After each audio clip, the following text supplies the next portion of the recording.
Hey everybody, it's me again. Well, this is my first video in about 3 years or so, excluding my strange Hapland glitch video that I uploaded, but I didn't really talk in that one. I removed most of my old videos because they were just stupid, just flushing stuff down the toilet and stuff like that. Well, since this is my first video in a while, I guess I will give you a little update on myself.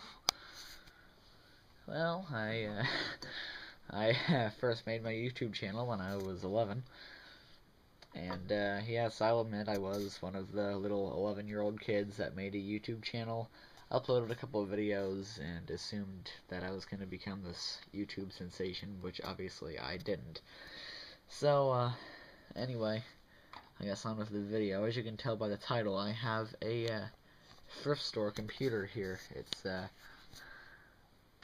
well, the strange thing about this computer is it's an Asus, but there is absolutely no marking on this at all besides the Asus logo down there.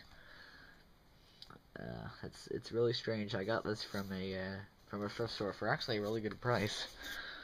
I don't know if the camera can focus, but that's $3.99 for a full-on desktop computer. But it does not have a hard drive though, so I guess that's why the price was so low. They were having like a super sale at that thrift store, and they had all kinds of TVs and computers. This is actually the only computer they had. It was $3.99, so I figured I'd pick it up. I didn't know anything about it at first. I didn't know it didn't have a hard drive, but you know, $3.99 easily covers all these parts. And okay, I guess I'll do a quick little overview of the drives. Got an Asus 50X Max CD rewritable, I'm assuming. It's a CD writer from a company called JustLink. All of the separate headphone jacks and volume switches. And then this drive right here isn't really working well. The motor needs to be replaced inside that pops the door out, because right now the door will not pop out on the drive, but this one will. I guess the door over time, the motor just deteriorated after being opened and closed so many times. So anyway, there's a tape drive in here. It's really rare that a computer has a tape drive. I don't know if I've really ever had a computer that had a tape drive and a 3.5-inch floppy diskette drive. Well, I guess I'll go ahead and boot it up for you. Actually, no, I'm not going to boot it up yet. Sorry about that. I was just going to show you the complete mystery, because there's absolutely no model stickers, no identification, no quality assurance sticker, no nothing on the back of this computer, except for a couple ports. We got a fan. Should have unplugged this already, but I don't know. There goes my refrigerator motor. Sorry about that. And so we have our AC power adapter, VGA at the bottom, Ethernet, modem and telephone jack, and then the strange thing is that we have a microphone port here, but then we have three 3mm headphone jacks here. I'm assuming one of them's for line in, one of them's line out, and one of them's for a microphone, so I guess we have two microphone ports here. Ethernet, once again, unmarked. Parallel, two serial ports, which is pretty cool. Two USB ports. Obviously there's no marking, so I'm assuming this is USB 1.0 probably. And this is actually kind of funny. The previous owner, I don't know if you can see that or not, but there's two PS2 ports, and since there's no keyboard or mouse marking, he just scribbled the letter M on there for the one you plug in the mouse. But obviously, since there's no hard drive, there's no operating system besides the DOS startup floppy disk that I have for it. So basically, this is just a computer that runs DOS. Alright, now I'm going to boot it up. Alright, I'm going to give you a little tour of the inside first, but, well, no, after this, I'm going to give you a little tour of all the interior parts, but now we're just going to boot up. I'll give you a little look at the BIOS here in a second. Skip the memory test. This computer takes a while because it's constantly looking for a hard drive while it's trying to boot into the OS, but obviously you can't do that because there's no hard drive. This is one of the strangest BIOS I've ever seen. Not just besides the, well, actually, you know how most of BIOS you just use the up and down, left and right keys to modify. Well, no, you actually have to use the plus and minus buttons on the numeric keypad to switch the settings around. That isn't really normal on BIOS, so you can change all your drive A, drive B, diskette drives and stuff, and obviously that primary master and primary slave are actually the two CD-ROM ports, CD-ROM drives, I'm sorry.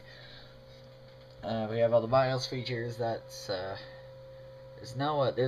unlike other BIOS systems, there's no actual boot configuration option. There's just boot sequence, and you can switch between A and C, C and A, CD-ROM and C, CD-ROM C and A, CD-ROM A and C, D and A, E and A, F and A, C only. And apparently the tape drive is actually supposed to be a zip drive, but I'm assuming somebody switched out for a tape drive. You can boot off the land area network. Then A and C, that's where I had it before. You can have the boot up floppy seek test, which I have enabled. But you know, most BIOS is just this normal gray and black text. Some of them, like this, are blue with white text. So they wanted to change things up a little bit. If you hit F2, you can actually change the color scheme of the BIOS, which is very unusual. That's I'm just continuing to hit F2 here. That's really amazing. That's really cool, actually, that it'll let you actually change the color scheme of your BIOS. I've never actually seen that before. Power management setup, you can change what the power button does, blah blah blah. It actually measures the temperature of the CPU and the MB, which is really cool, and it will measure the RPM of the fan, but it's not doing that right now for some reason. You can measure the voltage. Here's the voltage monitor. You can see all the voltages. And here's all of your IRQ settings here. Well, that's BIOS for you, and of course you can set all your supervisor passwords and everything. Hang on, I actually had a password on this, and I'm going to disable it because you actually have to have it to boot up the computer, which is weird. Alright, save and exit setup. Yes. Alright, hang on a second. So now we're going to get the good old DOS boot up disk here. And I'm going to skip the memory test because that's not really important. And I don't know about you, but I love the sound of a floppy drive seek test. You'll hear it here in a second.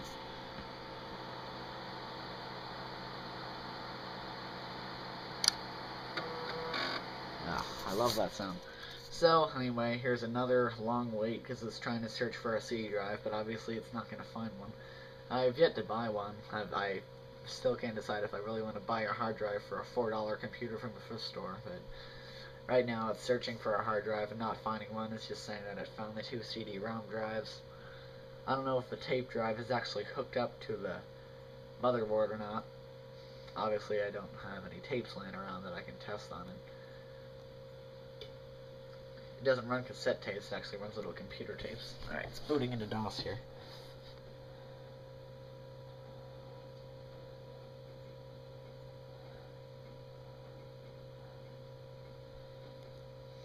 Boom. I'm running DOS on a computer that doesn't have a hard drive. Holy crap, this is awesome, folks. So anyway, yeah, that's a DOS. It doesn't have a hard drive, so I'm just using a DOS boot disk, as I said. Well, you've basically seen all the inside of it. Now it's time to see all the hardware inside. Alright, everything's unscrewed, so the side panel should pop right off. And it did. Amazing. So, obviously, the first thing we see is a very, very protected drive stack. It's I've yet to make a video on this HP Compaq DC 5100. It actually has a very cool drive stack on the inside. It actually has a way that you just unplug everything from the motherboard and then pull back a little green piece of plastic, and then the drive just comes out. Unlike this one, where it's really overly complicated. You have to unscrew all these screws, unhook it from the motherboard, and then I don't know if you have to take this front panel off or not. You probably do, but I'm not completely sure. Then you gotta unscrew, then you gotta push the drive out. So it's massively inconvenient to take a drive out. I don't know who spent enough money to put a tape drive in this thing, but I don't know who the previous owner was, and obviously it's a $4 computer from a thrift store. What do you expect? So, once again, I have no idea what the model number is on this system at all. It just says Asus. That is it. There's no other identification. I looked all over the inside the motherboard. All it says was Asus. I don't know. I could not find any model numbers anywhere, which is really strange. So, I'm sorry, this camera doesn't have a flash. You can just barely see the RAM in there. You can see I think it's 32 megs of RAM, which is actually pretty good. Here's all it comes with an internal modem. Here's where the tape drive or floppy drive plugs in. And then I go to sneeze. Okay, or maybe I don't. Sorry about that. Anyway, here's our power supply. Once again, it's massively guarded, so you can't see a thing about the power supply. Here's the two CD drives. It actually has a fan in the front, which is pretty cool, and then it has an internal speaker, two internal speakers actually. There's one there, and there's one on the little strip down there. Sorry if it's shadowed, but you can barely see that little black speaker there. I guess that's really about it. You can't really see much because this camera doesn't really have a flash. I gotta get one. Anyway, back there is where I gotta put in all your primary controllers and slaves for your IDE options, and then you gotta set it up in the BIOS. Then maybe your computer will boot up into whatever operating system is loaded on the hard drive. Well, I guess that's really about it. Well, let's take a look at the front again. I really would love it if I would find the model number of this computer. If anybody has any clue what the model number of this computer could possibly be, please tell me in the comments. It would be so helpful. I want to find out, what kind of drives it originally came with, and how much it was when it first came out, and stuff like that. What operating system it came with, how much RAM was on it, blah blah blah. I want to find out all that stuff to see if it's really worth putting a hard drive into or not. Once again, if anybody it's literally all I know. It's Asus. So, if anybody has any clue what the model number is, please tell me in the comments. It would be so helpful. Well, I guess this concludes the first video in about 3 years for me. I guess you can expect more out of the HP Compaq DC 5100. My very deteriorated eMachines T3624 over there. I got this from my grandmother, and obviously it was a lay-down piece of crap. And then over there is the NEC Z1 all-in-one computer. Then I also have an HP G60 desktop running a laptop, running Windows Vista. So, I guess you can expect a lot more computer videos in the future. Thank you for watching.